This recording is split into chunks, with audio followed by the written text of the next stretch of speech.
Hi, this is Michael Forney again on my third video. I'm talking about retail right now. And as you probably know, Donna has asked, I don't know if she asked everybody, but she asked me because Donna and I are friends from a long time ago. And she knows if she gives me the opportunity, I'm going to talk forever. So I got 5 minutes here to talk about retail. So I'm going to try and hit some really important points. Now, retail can take many forms today. You can have a small retail operation in a strip mall or on a city street or in some kind of an outdoor plaza. You can rent space in a shopping center and have a little store there or a big store there, depending on how much money you want to put in. And of course, now everybody pro forma has to have an online presence. And that's actually a good way to start your retail operation is go online, minimize your inventory costs, minimize or eliminate your rental costs because you don't really need to rent a place. You need to code your website or hire a coder. You need to source some initial product or identify initial services and build a website and go. Publicizing online is a little bit harder when you're in a shopping center, of course, or on a street or in a plaza. People see you, and you can put an ad in the newspaper. And those shopping districts usually have their own advertising and publications. So those are the three options: shopping center, local shopping, and online. Again, I probably would, if you have coding available and if you have enough product that you can fill a website and make it good, go online.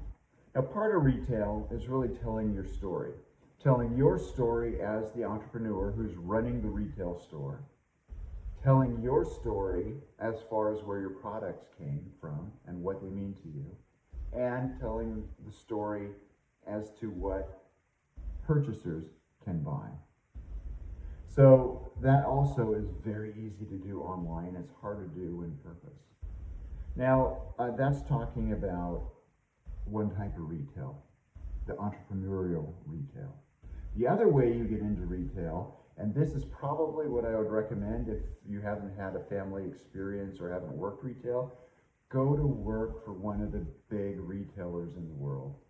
Spend some time on the floor, spend some time learning about inventory, about display, about colors, about traffic patterns and things like that. When I first moved to Los Angeles, I went to work for a department store called Bullock's. If you're from LA, you may remember them. They got bought by Macy's, but while they were Bullock's, they were like a Nordstrom, Saks quality store. And I was the Polo manager. I worked for Ralph Lauren Polo. They paid half my salary, and Bullock's paid half my salary. And I learned so much. I'd worked retail before, but I worked so much while working for Polo about colors, about display, about story. And in retail, you sell things because of the story. One summer in August, when it was still 100 and some degrees in Los Angeles, we got a shipment of these amazingly beautiful but heavy wool sweaters. And we were not selling them at all. And our Polo rep came out, my Polo rep came out, and he said, look, tell the story of the sweater. And the story was that Ralph Lauren and his wife had been in India on a trip. And they drove by a ranch, and they saw a horse blanket in a pattern that he said, his initial story was, that would make a great sweater. So they stopped at the ranch, they bought the horse blanket from the owner, brought it back, and made the sweater pattern out of that horse blanket. We started telling that story, and we sold out of those sweaters in August when it was 102 degrees in Los Angeles still. Those are the kind of things that by working for a large retailer, you have an opportunity to learn that are harder to learn on your own. Owning your own store is a lot of fun, but it's a lot of responsibility and it's a lot of work. Retail can be working for a small chain where you have an opportunity to become an assistant manager and then a manager, or you can just stay at a sales level if you like the interaction. But one thing about retail, regardless of whether it's your own or in a chain or in a big store, you've got to be able to talk to your clients, engage them, know your product well enough that you can recommend the items to customers based on what they're telling you they're looking for. They may know just generically that they're looking for a wedding present or a birthday present or just something to spoil themselves with. But you need to be able to hear that on any level of retail and switch that into something that you're offering and make that a sales pitch to them.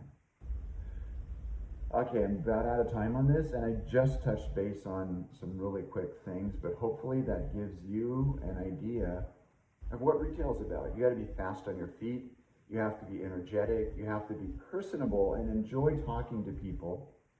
And if you really want to take a swing at it, open your own store, source some great product, create your story, and be able to interact with people on your own and online. Online is also about story. So again, it's Michael Forney. Thank you for watching and have a great day.